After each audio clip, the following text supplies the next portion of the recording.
Alô, alô, salve, salve, amigos da TV Sonic, da TV 247, bom dia. Convido todos vocês a tomarem o café da manhã comigo e comentarmos as principais notícias dessa manhã. A principal notícia bomba é a prisão do Julian Assange, o fundador do Wikileaks, aquele australiano que divulgou os segredos de Estado dos Estados Unidos em 2010. Esses segredos em relação aos crimes contra os direitos humanos na guerra do Afeganistão e na guerra do Iraque, documentos que foram repassados, milhares de documentos que foram repassados para ele por aquele soldado que virou mulher, Chelsea Manning, americano. E depois da divulgação desses milhares de documentos, revelando crimes de guerra americanos. Olá, Moisés Araújo. Crimes de guerra, torturas e etc. Ele passou a ser perseguido. Em 2010, esses documentos foram divulgados em 2010. Em 2012, ele pediu asilo. Ele conseguiu asilo na embaixada do Equador em Londres para não ser extraditado para a Suécia. A Suécia estava pedindo a sua extradição, onde ele era acusado de estupro. Acusação de estupro. O Julian Assange é um jornalista australiano. Não foi ele que roubou os documentos. Quem roubou os documentos foi Chelsea Manning. Ele publicou os documentos, assim como muitos outros jornais publicaram. Ele tinha esse site, o Wikileaks foi criado para mostrar ao mundo os crimes do governo americano no Afeganistão e no Iraque. Ele estava há 7 anos asilado na Embaixada do Equador, em Londres. Em 2013,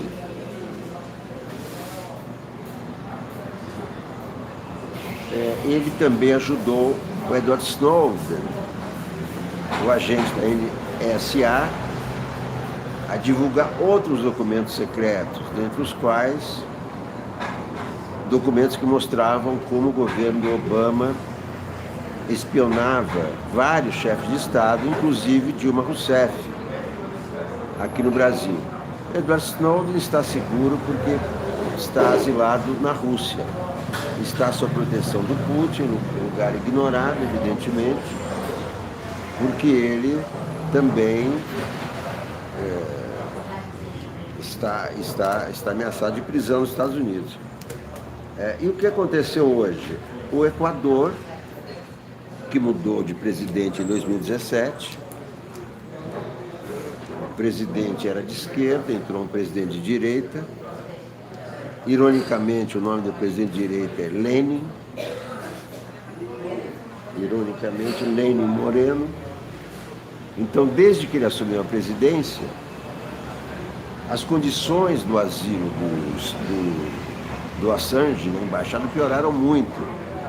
Isso eram relatos do próprio Assange. O clima passou a ser hostil. O governo do Lenin Moreno acusava o Julian Assange de quebrar regras de asilo. Assange acusava o governo de espioná-lo, de tornar suas condições insuportáveis, e ele estava realmente em condições insuportáveis.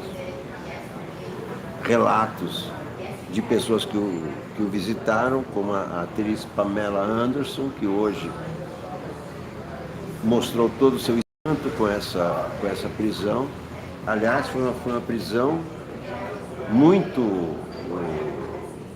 violenta. Ele saiu praticamente arrastado de dentro da embaixada por 5 agentes da polícia londrina, não uniformizados. Agentes à paisana, os 5 arrastavam. Eu vi a cena, ele sendo arrastado pelos 5 agentes, com barba branca, uma barba comprida, branca, muito diferente das fotos que se conhece dele. E ele resistindo à prisão, discutindo com os agentes, com o dedo em riste, e tentando se manter preso ao chão para não ser arrastado, mas acabou sendo arrastado para dentro do carro da polícia e agora está na corte de Londres sob custódia.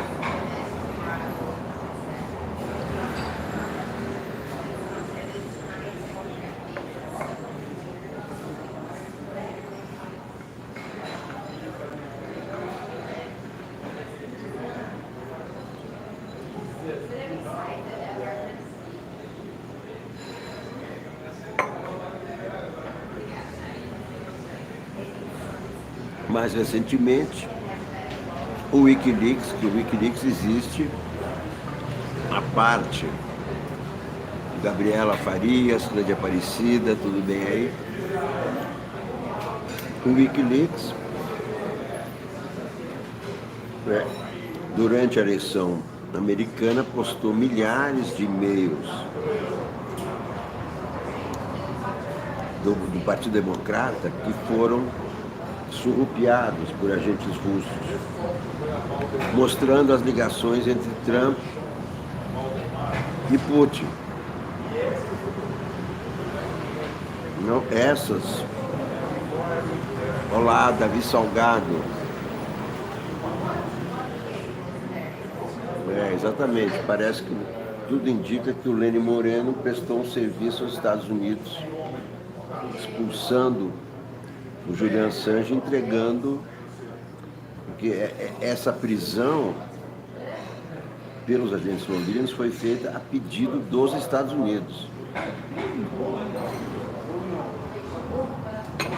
E agora vai rolar o processo de extradição. E ele está sujeito à pena de morte nos Estados Unidos. Ele pode ser acusado de espionagem. Pena de morte.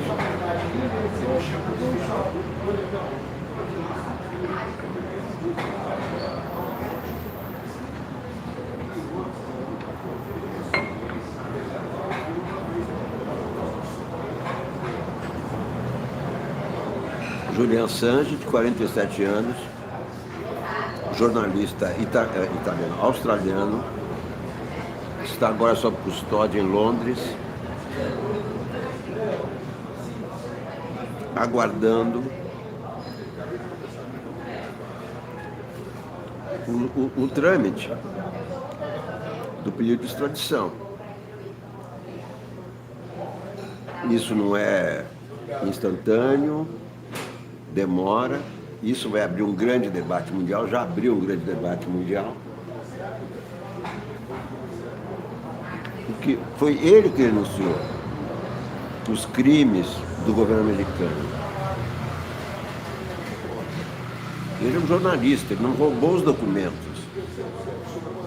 Ele publicou documentos verdadeiros, então ele cumpriu o seu papel de jornalista, tão somente.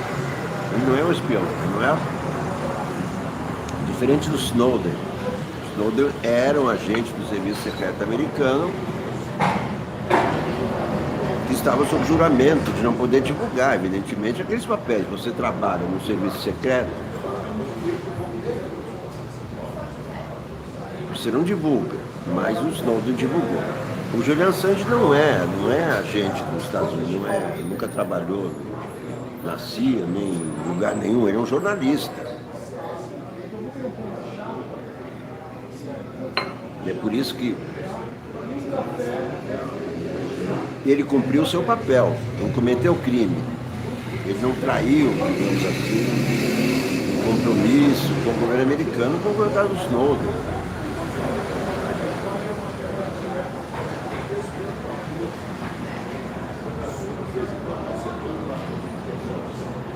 E essa acusação de estupro na Suécia,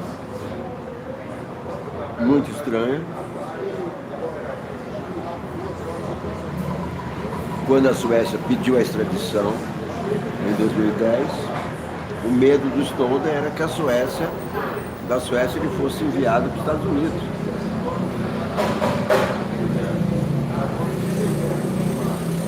Que é o que vai acontecer agora.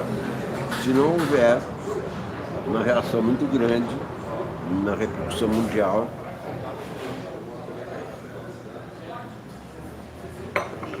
que eu acho que vai acontecer. Já.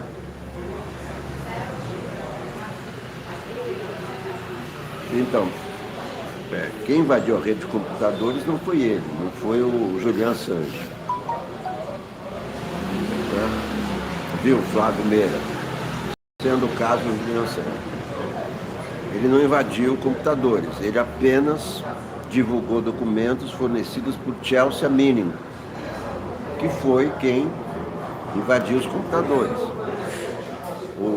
O Edward Snowden era agente da CIA, da NSA, faz parte da CIA, e roubou os documentos. Então, pode ser considerado espionagem. No caso dele, não.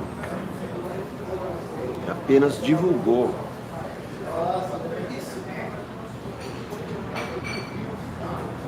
E os documentos mostravam crimes do governo americano, no Afeganistão e no Iraque. Direitos humanos, torturas no Iraque. Vocês lembram aquelas fotos de tortura, etc. Os americanos se divertindo com as torturas.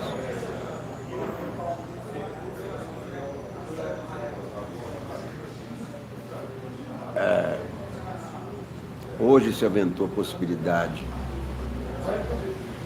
Isso aconteceu de... Ô, João! Ah, ele vai passar. Chama o João para cá.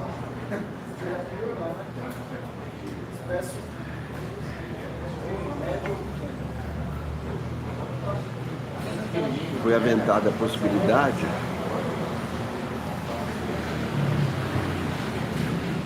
de asilo na Rússia. Mas não sei como é que isso pode acontecer, porque ele está preso em Londres, a pedido do governo americano. Não sei como é que o Putin vai se envolver nisso, acho que não vai se envolver. Não é do feitio do Putin entrar em bola dividida dessa.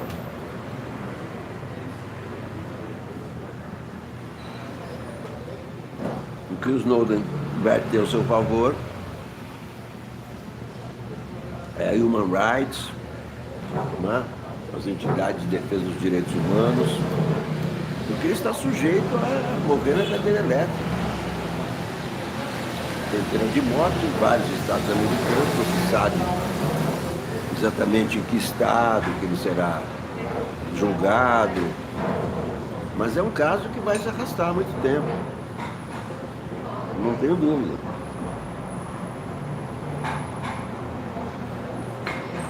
Dizem até em Londres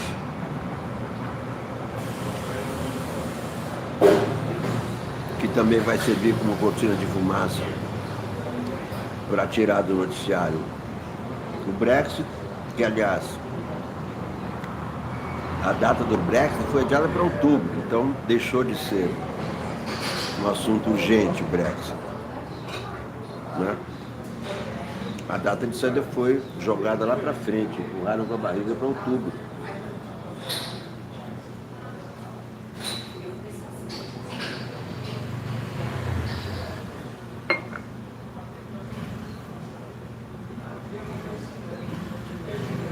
A atriz Pamela Anderson, uma das pessoas que visitou Assange na embaixada, postou hoje um tweet em que se diz chocada, revoltada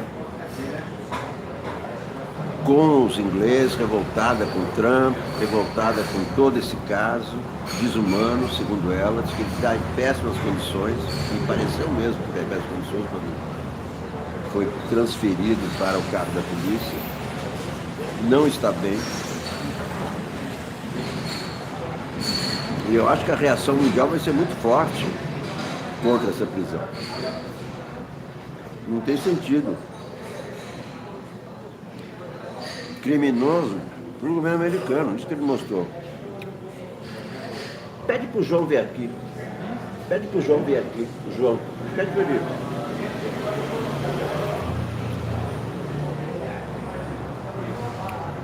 Chamando aqui o meu amigo João Luiz Albuquerque,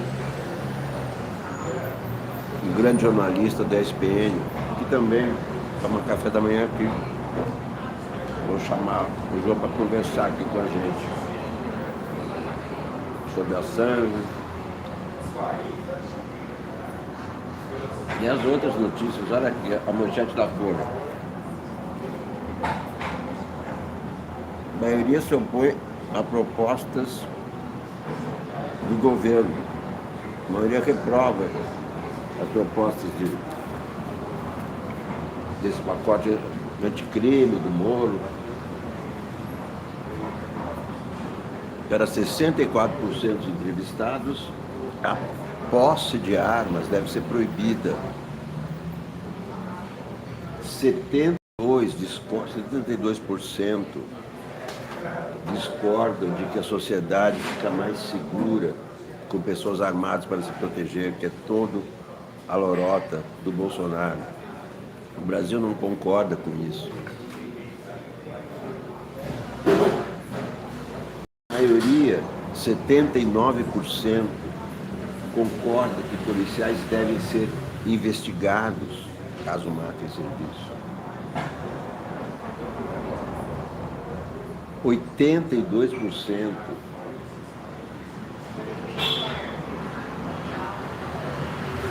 não aceitam que alguém atire outra pessoa por estar muito nervoso. 82% acham que tem que ser punido por isso, contrariando o pacote anticrime do Sérgio Moro. Essas posições, diz a Folha, vão de encontro a um dos principais pontos do pacote anticrime. O texto prevê diminuição ou até a não aplicação de pena por morte em legítima defesa, se o excesso decorrer de excusável medo, surpresa ou violenta emoção. O governo tem sido questionado por episódios como o assassinato do músico Evaldo Rosa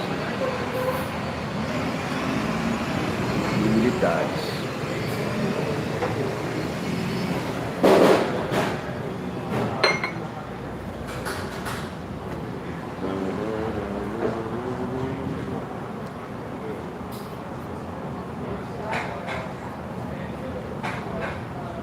Manchete do Globo.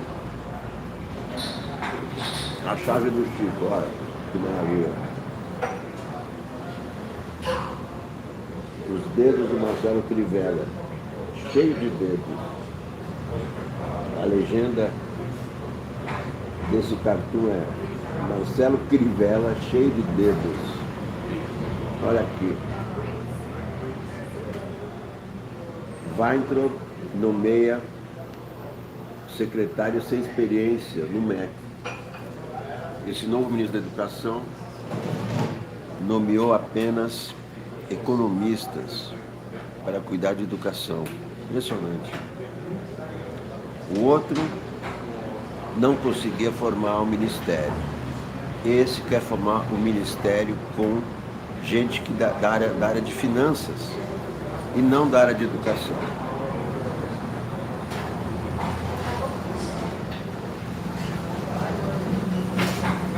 A exceção do novo encarregado da regulação e supervisão do ensino superior. Ele ainda demitiu o militar que era o número 2 da pasta. E continua a briga, então, entre olavetes e militares na educação. briga não acabou com a saída do Vélez.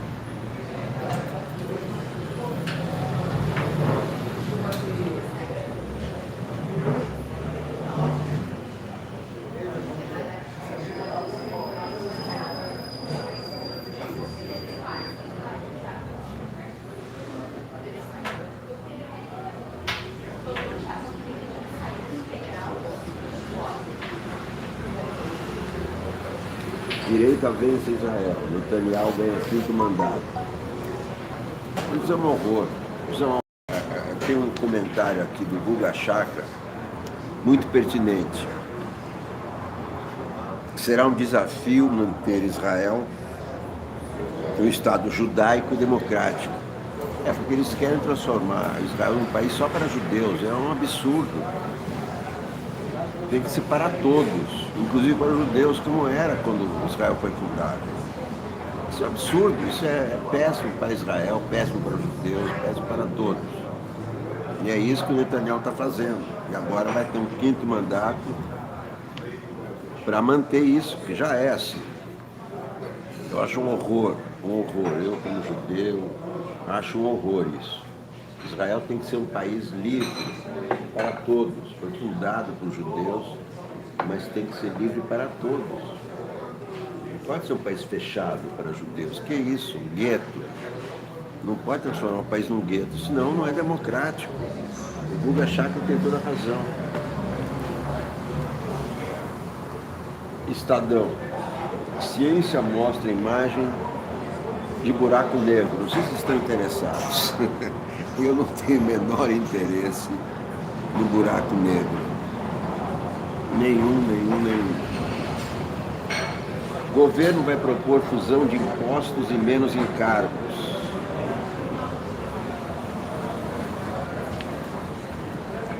Dória vai renovar concessões por pedágio menor. Reeleição de Bibi, Israel reforça elo com Trump.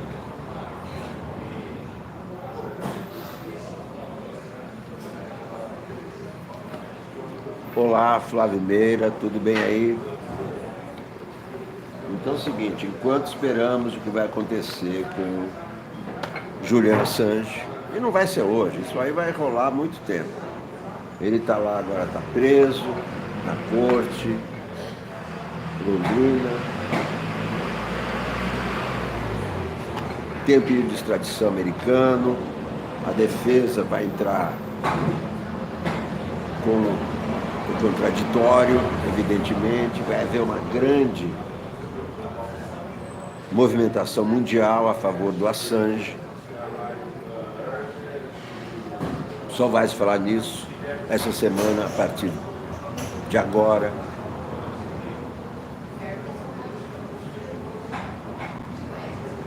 O Edward Snowden lamentou a prisão do Julian Assange, disse que foi um atentado à liberdade de expressão, e é mesmo. O Assange não é espião, o Assange é jornalista. Ele publicou documentos repassados por um soldado americano, tenente, e que mudou de sexo, inclusive depois. Chelsea Manning. Muitos jornais publicaram o que ele publicou em primeira mão. Jornais importantíssimos, todos os grandes jornais do mundo, aliás. Então, se Julian Assange está sob ameaça de pena de morte por causa disso, por que os outros jornais não foram punidos? É o que se pergunta também em Londres. Ele apenas publicou. Ele cumpriu o seu papel. Buraco negro está o Brasil. Olha aqui, a fotografia do Brasil. Brasil 2019. Olha aqui. Esse é o Brasil 2019. Buraco negro. Deixa eu ler primeiro o Globo. O Globo. Balneário na República Dominicana tem luxo, esportes e até chocolate. Punta Cana.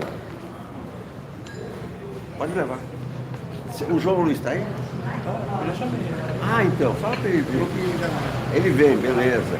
Daqui a pouco, então, o João Luiz Albuquerque, grande jornalista da ESPN, que vai vir aqui conversar com a gente. Cadeiro nazista Danilo Gentili, isso mesmo, tá certíssimo. Danilo Gentili tem que se afastar da televisão, pelo menos, porque é insuportável. Ele não contribui em nada para o Brasil, ao contrário, ele contribui para o clima de ódio. O julgamento de Lula no STJ vai ser hoje à tarde, tá? Hoje à tarde tem o julgamento do recurso do Lula no STJ. Merval Pereira escreve Governo e Seita.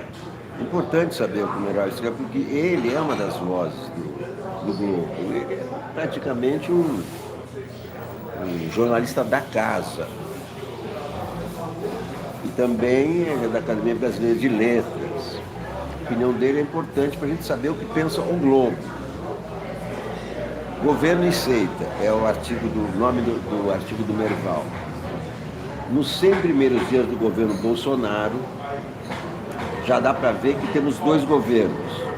Um que funciona, outro que parece uma seita religiosa sem um líder. Ou pior, com líderes atrapalhados, que às vezes pode ser o próprio presidente, outras é o guru dele, o professor online Olavo de Carvalho, que vem acumulando poder na mesma proporção que provoca confusão. Seus seguidores, especialmente os filhos de Bolsonaro, ouvem seus conselhos e nomeiam e desnomeiam ministros baseados neles, com facilidade assustadora. São uma fonte de incertezas. E muitos, entre eles membros do núcleo militar que Olavo vem inutilmente chamando para um bate-boca virtual, consideram que estão atrapalhando a recuperação da economia. O balanço deste início de governo não é positivo. E essa constatação já aparece em queda de popularidade do presidente. Mas houve pontos relevantes. O governo andou no caminho certo em áreas importantes. Economia e segurança pública, além da infraestrutura, está dando consequência à decisão de privatizar setores básicos para o desenvolvimento. Mas andou irremediavelmente errado em setores essenciais, como a educação e as relações exteriores. O ministro Ernesto Araújo continua desmontando o que considera o aparelhamento do Itamaraty, desprezando o conhecimento de embaixadores experientes, como fez agora com Sérgio Amaral, removendo de Washington para tentar colocar no lugar um assessor também ligado ao auto-intitulado filósofo de Virgínia, que ajuda a governar pelo Skype. Mas o da educação não resistiu aos primeiros 100 dias e já foi substituído. Parece ter sido uma troca de 6 por meia dúzia. Mas Abraham Weintraub tem sobre o Vélez Rodrigues duas vantagens que podem ser perigosas. Fala português, a primeira coisa que eu disse. E é mais inteligente para implementar no MEC a mesma agenda retrógrada, com área de modernidade. Concordo com essa análise do Merval. Foi o que eu disse também. Ele é pior porque é mais inteligente, não é tão confuso como o outro. Abandonou, por exemplo, a linguagem vulgar que usava nas palestras sobre o combate ao pensamento de esquerda, como fez recentemente em Foz do Iguaçu, ou no Foro dos Conservadores, organizado pelo filho 03, Eduardo Bolsonaro. Abre aspas. Quando ele, um comunista, chegar para você com um papo nhoi-nhoi, xinga. Faz como Olavo de Carvalho. faz como Olavo de Carvalho disse para fazer. E quando você for dialogar, não pode ter premissas racionais, disse na ocasião. Ele também é o autor da seguinte pérola, abre aspas. Os judeus controlam os bancos, os jornais e o sistema financeiro. São a raiz do comunismo internacional.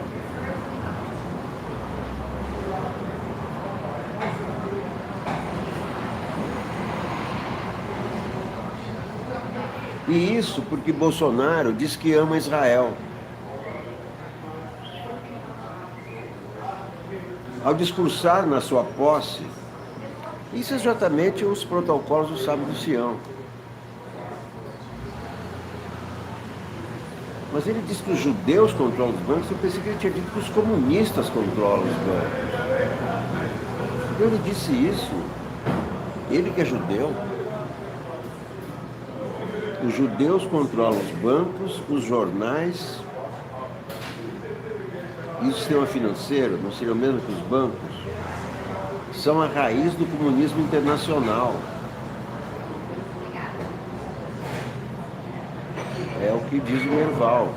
Merval citando o Abraham Weintraub, o novo ministro da Educação. E aí diz o Merval, e isso porque Bolsonaro diz que é Israel. Pô, isso aí, esses caras de extrema-direita são antissemitas, todos eles. Todos eles são contra os judeus. Esse papo do Bolsonaro de aproximação com Israel é hipocrisia, é para agradar os eleitores evangélicos que votaram nele em peso, mas não é verdadeiro, não tem nenhuma sinceridade nisso. Ele admira Hitler, não pode gostar de judeu que admira Hitler. E vice-versa, não sei como é que judeu aceita trabalhar com ele, como Abraham Weintraub, é uma traição aos que foram assassinados no Holocausto. É uma grande traição, Abraham Weintraub. Ao discursar na sua posse no ministério, parecia outro Weintraub. Listou como objetivos acalmar os ânimos e respeitar diferentes opiniões. Só que não. Logo em seguida, esclareceu o que entende por pacificar. A gente está decretando agora que o MEC tem um rumo, uma direção. E quem não estiver satisfeito com ela vai ser tirado. Essa é a pacificação dele. Ele não vai dialogar.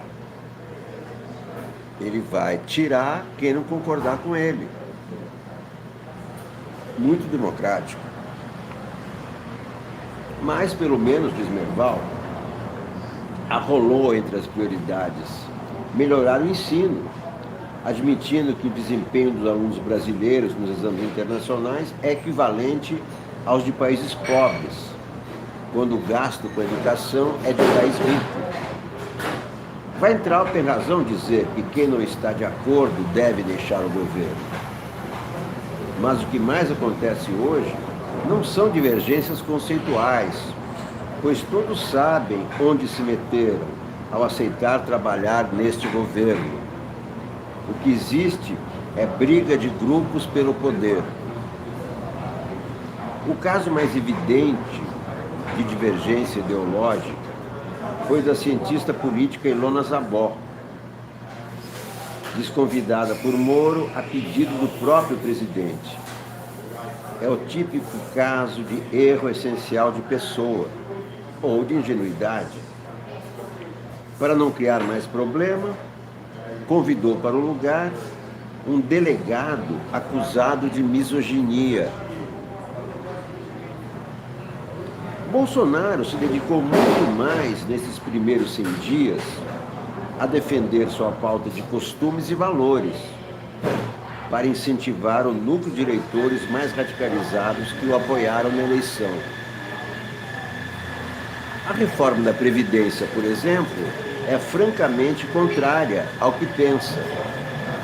Cada vez que diz que não gostaria de fazer a reforma, mas sabe que ela é essencial, O presidente estimula que o Congresso a desidrate. O ministro da Economia, Paulo Guedes, tem então que redobrar seus esforços para convencer deputados e senadores que terão ganho político com a aprovação da reforma, ainda no primeiro semestre. Com essa parte eu já não concordo com o Merval Pereira. Pesquisa de ontem da Folha mostrou que 50% dos brasileiros não querem essa reforma. Essa reforma não pode ser decidida só pelo Congresso, tem que ser objeto de plebiscito, porque é fundamental para o futuro de milhões e milhões de brasileiros. Não pode ser decidido nos gabinetes, não pode ser decidido sob pressão, sob campanha publicitária, etc. 51% dos brasileiros já definiram que são contra.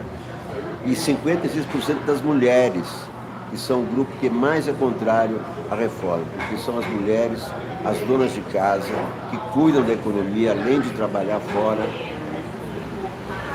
além de cuidar das crianças, tem 3 jornadas, elas que têm que usar o dinheirinho ali para pagar todas as contas e ver se ainda sobra algum, elas é que estão vendo o desastre que essa reforma da Previdência vai causar, se for aprovada, mas não vai ser.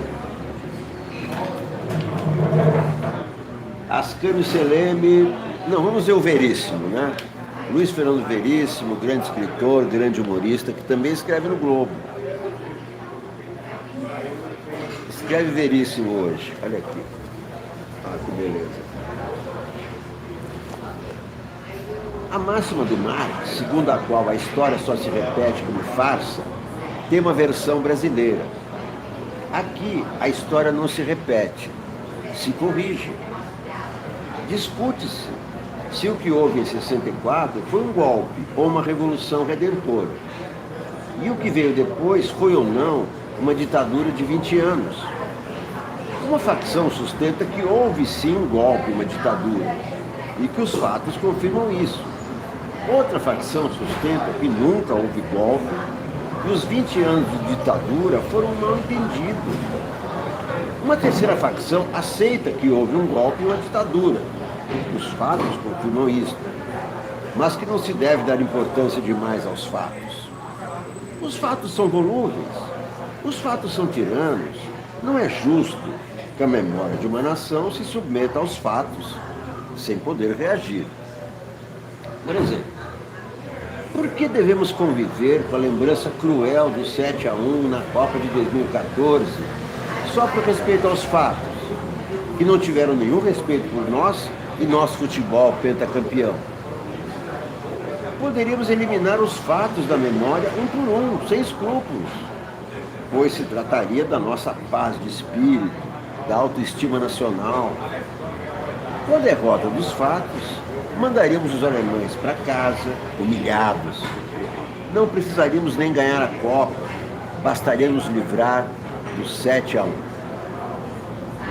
Quem acredita que podemos corrigir o passado, pode se aproveitar do fato de termos um presidente que também acredita e já anunciou isso várias vezes. Bolsonaro é da linha fatos e fatos, como a maioria dos militares, que prefere exorcizar um passado incômodo ou insistir que salvaram a pátria. E só divergem na quantidade de truculência justificável para cumprir a missão. Não se sabe se Bolsonaro vai endossar a linha oficial de que a história se corrige, ou vai deixar para lá. De qualquer maneira, continuar negando que houve um golpe e 20 anos de um regime discricionário é continuar vivendo uma farsa. Diz também Veríssimo: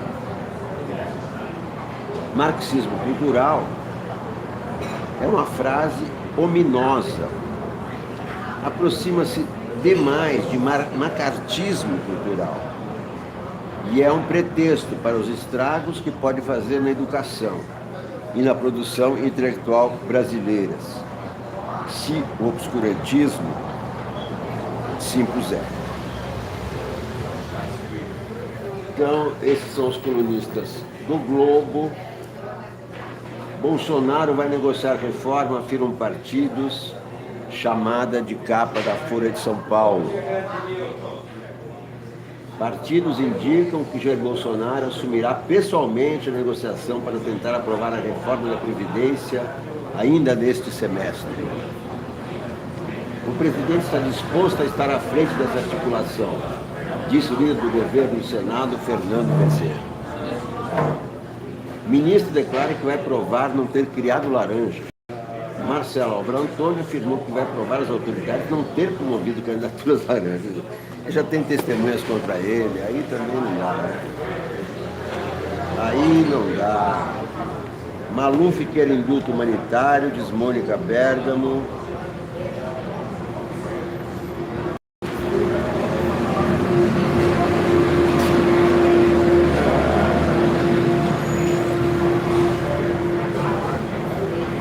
Quem escreve aqui?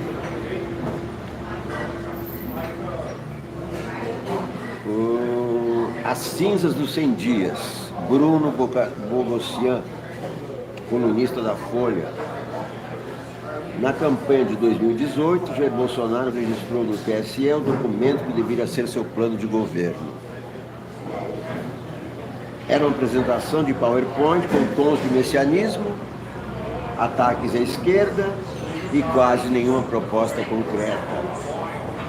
O arquivo ganhou o título de Projeto Fênix, mas até aqui seu mandato se especializou em produzir cinzas.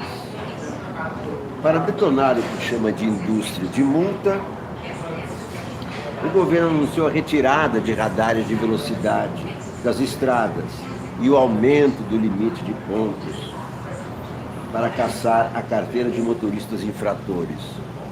O Brasil é o 5º país do mundo em mortes no trânsito, mas o presidente não explica como vai resolver o problema depois de afrouxar essas regras. Editorial da Folha, 80 tiros. Exército deve explicações e providências urgentes a respeito da ação hedionda que matou um homem no Rio, com violência brutal e sem motivo aparente. Abre aspas, tudo indica que houve o fuzilamento do veículo de uma família de bem indo para um chá de bebê, uma ação totalmente desproporcional e sem justificativa. Afirmação sobre a execrável ação militar que matou o músico Evaldo Rosa dos Santos no domingo, dia 7, no Rio, foi feita pelo delegado Leonardo Salgado, da Delegacia de Homicídios da Polícia Civil, responsável pela perícia no local. Constatou-se o disparo de mais de 80 tiros e nenhuma arma foi encontrada com os ocupantes do automóvel atacado, entre os quais o filho da vítima de 7 anos. Tentou-se de início acobertar a barbárie. A primeira versão divulgada alegava uma fantasiosa reação defensiva ao que teria sido uma investida de bandidos armados. Uma nota do Comando Militar do Leste dizia, ainda no domingo, que a patrulha havia se deparado com um assalto e que 2 criminosos dentro de um veículo dispararam. O grupo então teria respondido à injusta agressão. Encarregado das investigações, o Exército a seguir curvou-se as evidências e a farsa teve de ser abandonada. Foram identificadas contradições nos relatos e 10 militares foram afastados e detidos em flagrante. O processo, contudo, correrá na Justiça Militar. A hedionda ocorrência exemplifica os riscos que esta Folha tem apontado com insistência de as Forças Armadas exercerem papel de polícia. Devido à demanda de governantes, a instituição, cuja função precípua é a defesa nacional, viu-se nos últimos anos cada vez mais envolvida em operações de combate ao crime.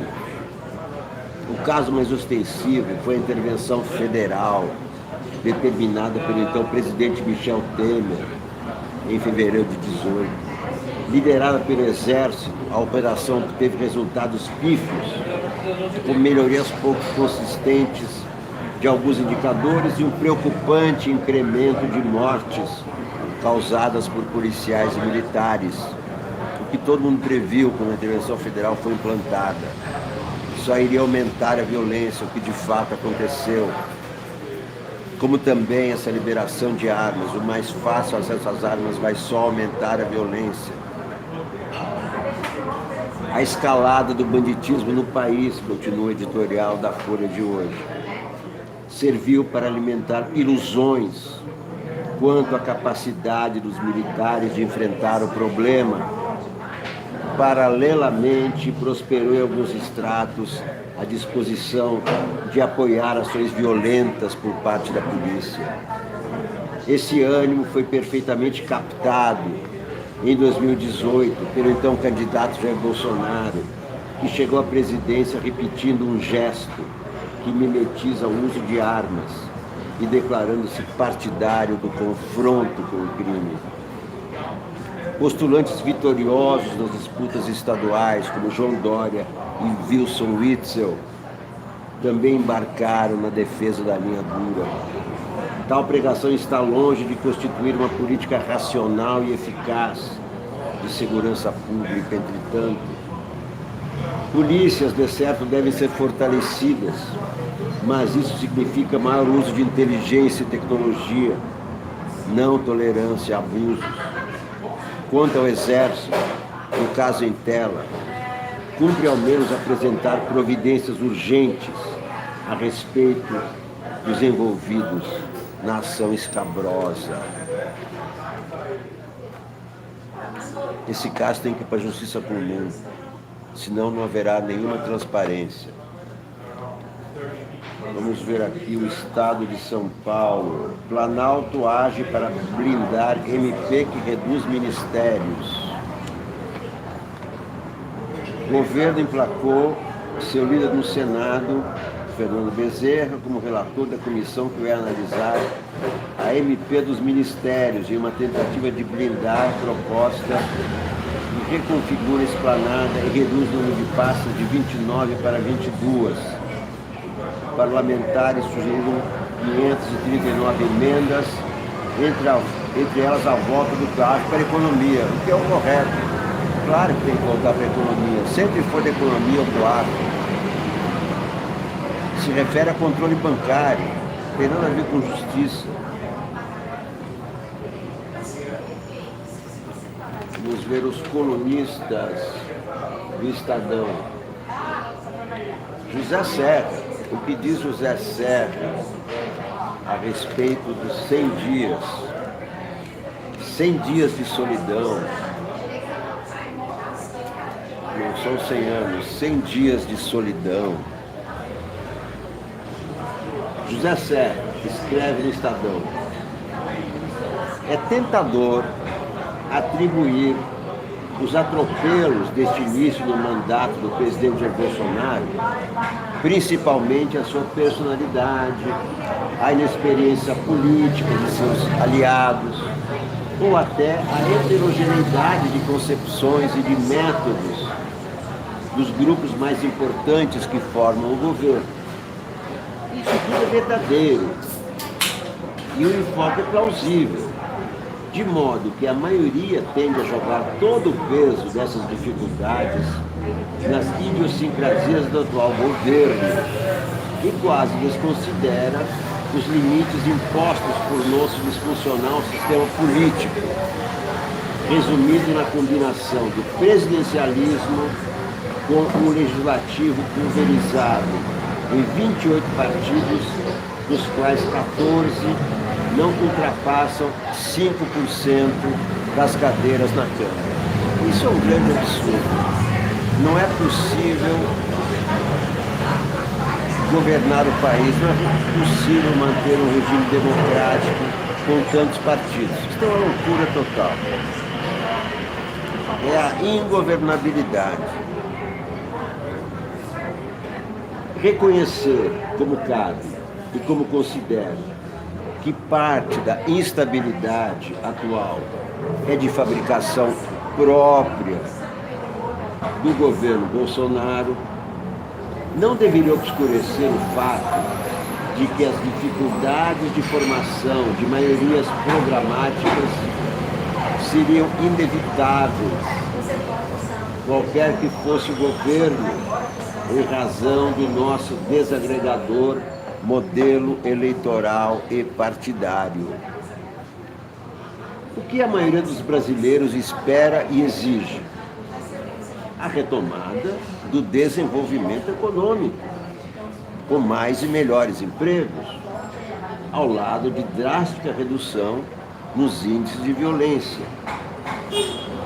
Nenhum passo importante será dado na direção do desenvolvimento sustentável sem um forte ajuste fiscal. Nossa situação fiscal é patologicamente injusta. A carga tributária é elevada para o país emergente, além de mal utilizada. Os investimentos públicos minguaram. A nossa infraestrutura decadente não permite aumento sistêmico de produtividade e a política fiscal beneficia os mais ricos. Os salários do funcionalismo público não têm relação alguma com a produtividade. E os regimes de previdência dos servidores não têm sustentabilidade altarial. Em resumo, transformaram-se em instrumentos de concentração de renda. Por essa razão que vejo como inadiável uma reforma política para valer, não para resolver um impasse imediato, o que seria impraticável, mas para refazer o futuro, sem prejudicar os mandatos atuais.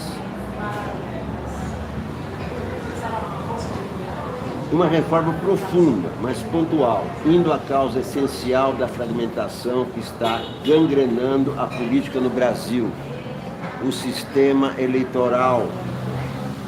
É preciso, mais do que nunca, adotar o voto distrital misto, que barateia eleições e permite amplitude ideológica ao parlamento, dando voz a minorias relevantes, mas que não obsta à formação de maiorias programáticas.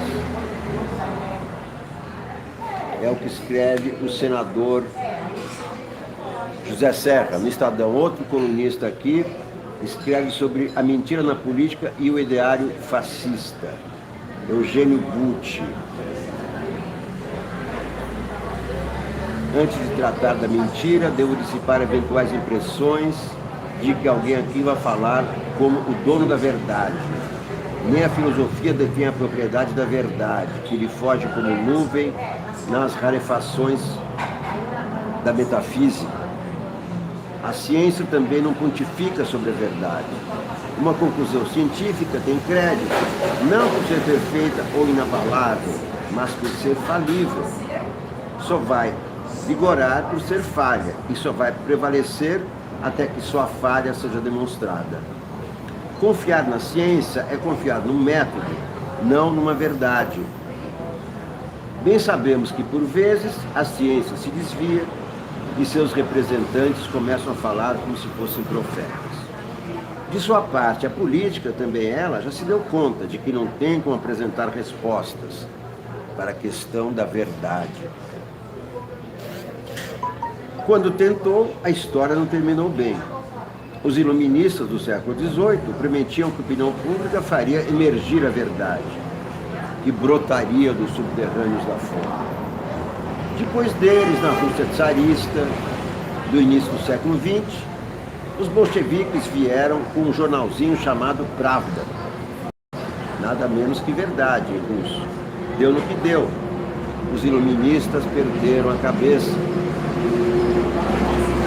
Os bolcheviques, a alma. De minha parte, portanto, não sou candidato a ser dono de nenhuma verdade grandiosa, nem dono nem inquilino. Feito o preâmbulo obrigatório, vamos ao que interessa. Mesmo sem saber o que é verdade, cada um de nós sabe muito bem apontar a mentira na política. Não precisamos da ajuda de filósofos. Por sabermos o que são fatos objetivos, sabemos apontar a indústria da mentira. Sabemos que é mentirosa essa conversa de que o nazismo é de esquerda. Sabemos que mente quem diz que a tomada do poder pelos militares em 64 não foi um golpe de Estado e que no IBGE se usam metodologias fajutas. Acima disso, sabemos que todas essas mentiras não são infâmias isoladas, pronunciadas por alguém que aposta na polêmica. Associadas umas às outras, elas cumprem um papel que não é gratuito, nem casual, nem humorístico.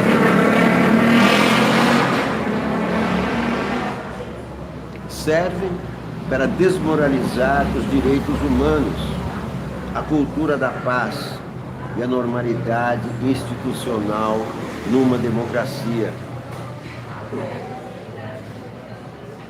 Vieram a público para promover um ideário, hoje anacrônico, tosco e iletrado, mas renitente, o ideário do fascismo.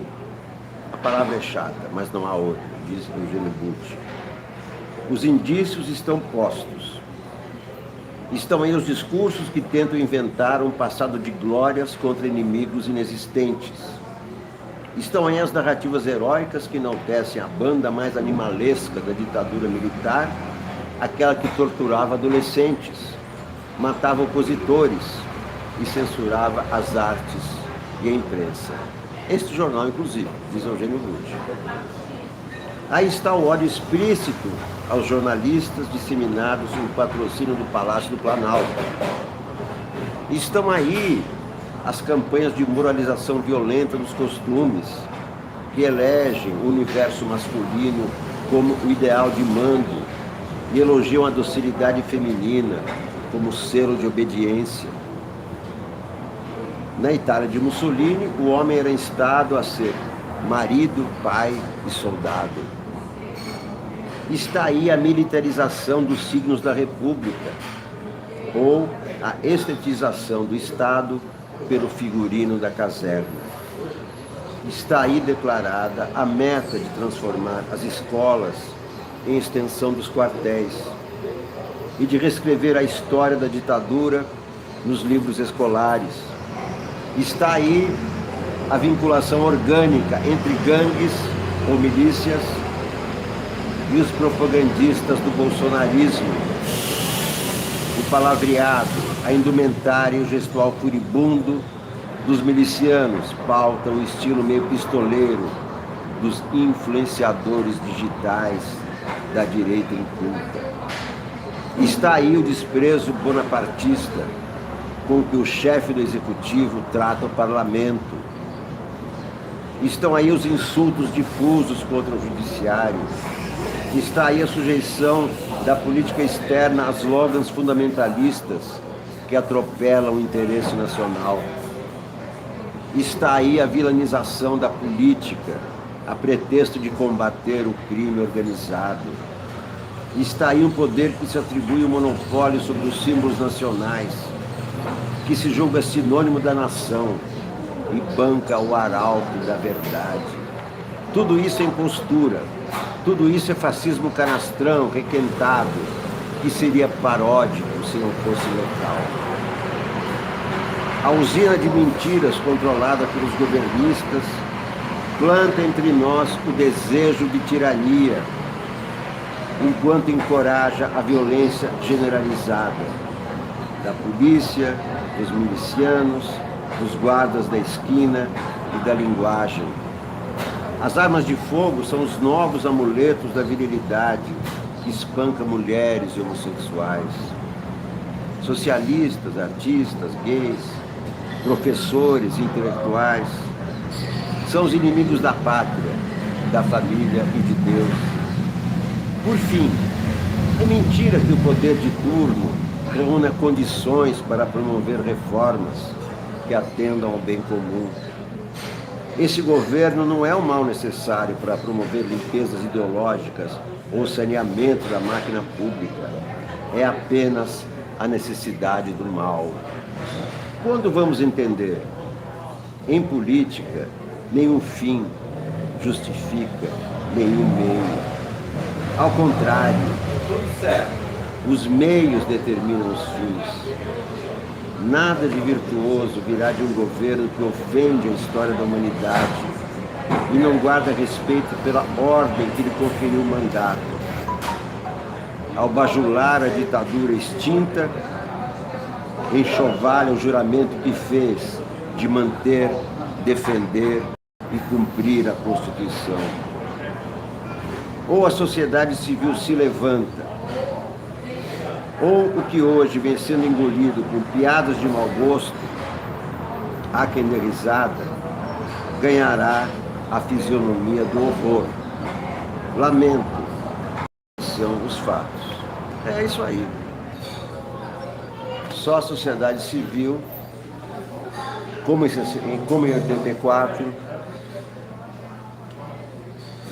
pode combater esses indícios de que o que esse governo deseja é instaurar mais uma ditadura militar como a de 64.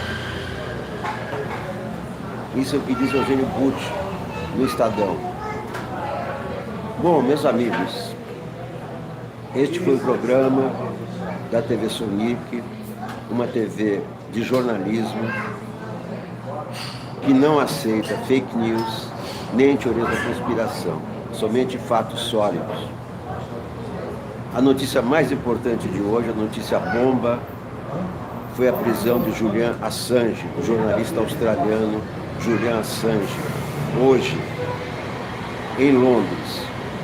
O governo do Equador, de Lenín Moreno, suspendeu o asilo político dele, que foi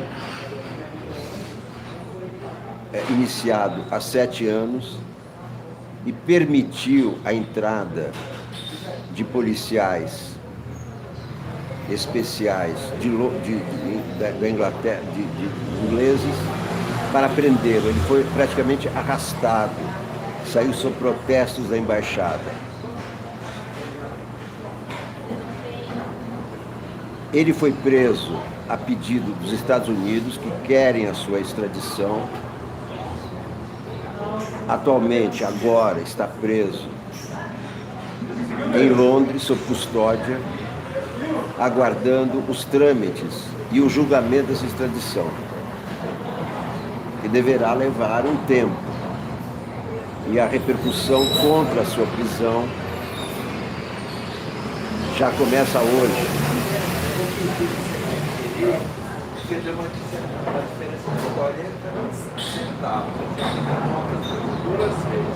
Essa prisão é inaceitável, porque ele não é um espião americano, ele é um jornalista australiano que apenas divulgou documentos secretos que lhe foram repassados por Chelsea Minnie, aquele soldado que mudou de sexo. Ele apenas divulgou em seu site Wikileaks, e depois todos os jornais do mundo publicaram os crimes praticados pelo governo americano na guerra do Afeganistão e na guerra do Iraque. Já está formado o movimento mundial pela libertação de Julian Assange. Free Assange. Muito obrigado, Daniel, pelos R$5. Assim como o Daniel, você também pode colaborar doando aqui para a TV Sonic, para a melhoria de nossos equipamentos. Tem o projeto Catarse, que serve para isso. Você pode depositar qualquer quantia, como também no Superchat. Você pode colaborar com qualquer quantia para a melhoria dos equipamentos da TV Sonic. Muito obrigado a todos por assistirem. Peço que se inscrevam, divulguem, peçam aos amigos, aos conhecidos que se inscrevam também, porque só assim canais como esse podem crescer e podem existir. Durante o dia vou fazer novas transmissões para atualizar o que está acontecendo em Londres e também para manter-os informados sobre o julgamento do recurso de Lula hoje à tarde no STJ. Muito obrigado a todos e até a próxima. Tchau.